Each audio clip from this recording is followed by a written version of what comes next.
Babak baru dalam kasus kematian Brigadir Joshua yang diduga meninggal karena ditembak oleh Barada Eliezer atau Barada E atas perintah Irjen Pol Ferdisambo sebagai atasannya tengah memasuki babak baru yang sangat mengejutkan.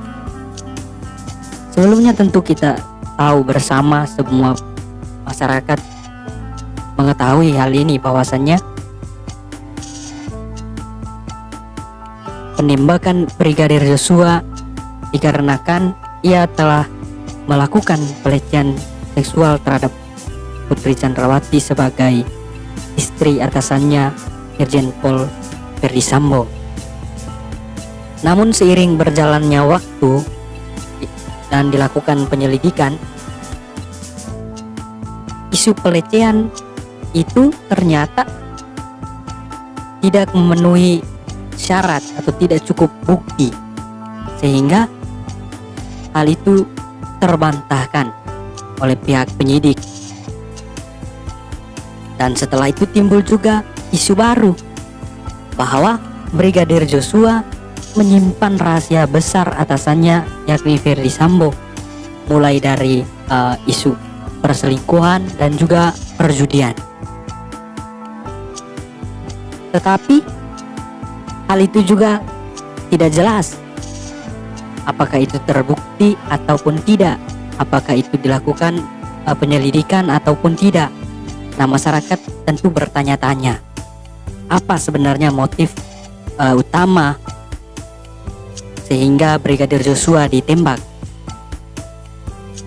Namun setelah dilakukan adegan rekonstruksi beberapa waktu yang lalu yang dilakukan atau diadegankan oleh para tersangka, yakni Ferdisambo, Putri Chandrawati, dan juga Kuatmaruf sebagai supir pribadi dari Putri Chandrawati, juga Barada Eliezer yang melakukan penembakan terhadap Brigadir Joshua dan juga Ricky Rizal, masyarakat mendapatkan isu baru atau muncullah isu baru yang beredar di tengah masyarakat bahwa yang sebenarnya yang melakukan perselingkuhan atau yang berselingkuh adalah Putri Chandrawati dan juga Kuatmaruf sebagai supir pribadinya.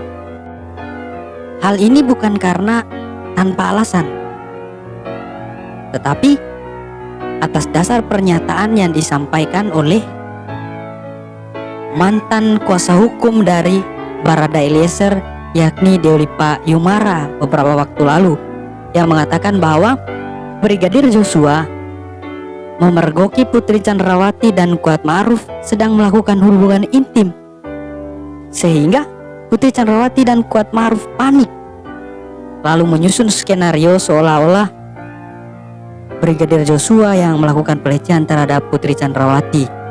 Lalu mereka menyusun skenario, mereka sepakat, mereka kompak untuk melaporkan hal ini kepada Irjen Pol Ferdisambo, sehingga Ferdisambo mendapatkan laporan itu merasa geram, merasa marah, hingga akhirnya menyusun rencana untuk menghilangkan nyawa dari Brigadir Joshua. Atas dasar berbagai motif yang beredar saat ini, tentu masyarakat umum, kita semua saat ini sedang bertanya-tanya yang sebenarnya motifnya yang mana begitu. Apakah benar Brigadir Joshua melakukan pelecehan, tetapi itu pun sudah dibantahkan? Apakah benar Brigadir Joshua menyimpan rahasia besar dari pimpinannya atau dari atasannya, yakni Ferdisambo? Itu pun sudah terbantahkan karena tidak ada hasil penyelidikan atau tidak ada bukti atas itu, begitu.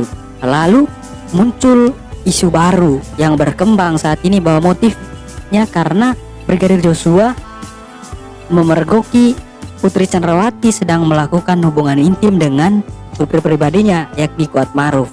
Dan itu pun saat ini juga kita belum tahu kepastiannya. Kita berharap sebagai masyarakat agar kasus ini menemukan titik terang, apa sebenarnya motif utama sehingga Brigadir Joshua ditembak. Kita berharap juga agar tidak ada muncul isu-isu baru atau motif-motif baru setelah ini. Kita sama-sama berharap dan mendoakan agar almarhum Brigadir Joshua beristirahat dengan tenang di alam barunya di surga. Terlepas dari itu semua, kita juga berharap agar polisi atau para penyidik dan siapa saja yang mengambil bagian dalam membuktikan kebenaran dari kasus ini bisa memberikan yang terbaik dan menjalankan tugasnya dengan baik agar masyarakat bisa tidak bertanya-tanya tentang apa yang sebenarnya terjadi dalam kasus ini. Terima kasih telah menonton. Dukung channel ini dengan subscribe dan share juga video ini. Terima kasih.